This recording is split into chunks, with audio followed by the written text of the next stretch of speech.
An area of Rock Island with its share of difficulties is being highlighted for renewal. The 3.5-mile 11th Street corridor is bringing together 14 churches and nonprofits to work for change. A study they commissioned earlier this year found the two biggest issues they face is appearance and safety. The results say that's especially true for people who don't live in Rock Island. Local 4's Sean Locking joins us in the studio with what the groups are hoping to see. Sean? Yes, Tiffany, this is the report provided to me by the nonprofit consortium on 11th Street. Not only does it include the report from the most recent survey and plans going forward, but the report Making Sense of 11th Street, conducted by citizens of the area back in 1999. 20 years later, it's the same issues the consortium hopes to resolve now. We take pride in where we're at, and we want to push that forward. The 11th Street corridor is home and work to many, including Dennis Harker, who runs the Treasure Chest and QC Missing Persons Network.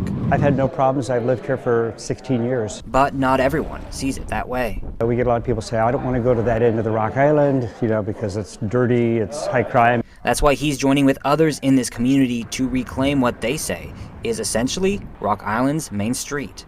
It's the front door to our city. And if it's not the front door, it's at least the mainly used back door. For David Levin, this effort might have a hint of deja vu.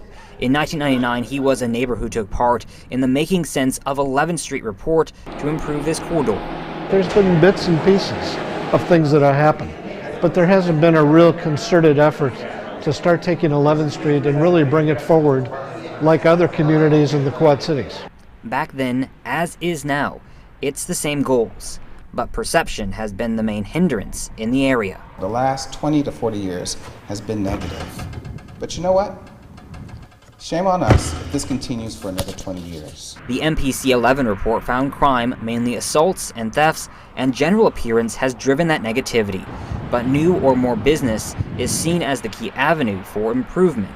And for the nonprofits and churches, they want to use their experiences to change the former and bring in the latter. We're here to serve, and everything we do serves the community. And I think what we're doing here is just an extension of that. And the long-term goal is to not be starting this again in 20 years. We need a light bulb to keep flashing. And this is, I believe, is what is happening. The idea for the effort started last summer, but really took off about 6 months ago. The group will host their first project, a public cleanup, on May 11th. We'll have details on ourquadcities.com. In the studio, Sean Logging, Local 4 News. Sean, thank you. A significant effort a few years ago was the redevelopment of the Watchtower Plaza. That's near 11th Street and 35th Avenue. In 2016, Walmart was expected to build a new store there, but the company pulled out in September of that year. City leaders have been searching for another developer.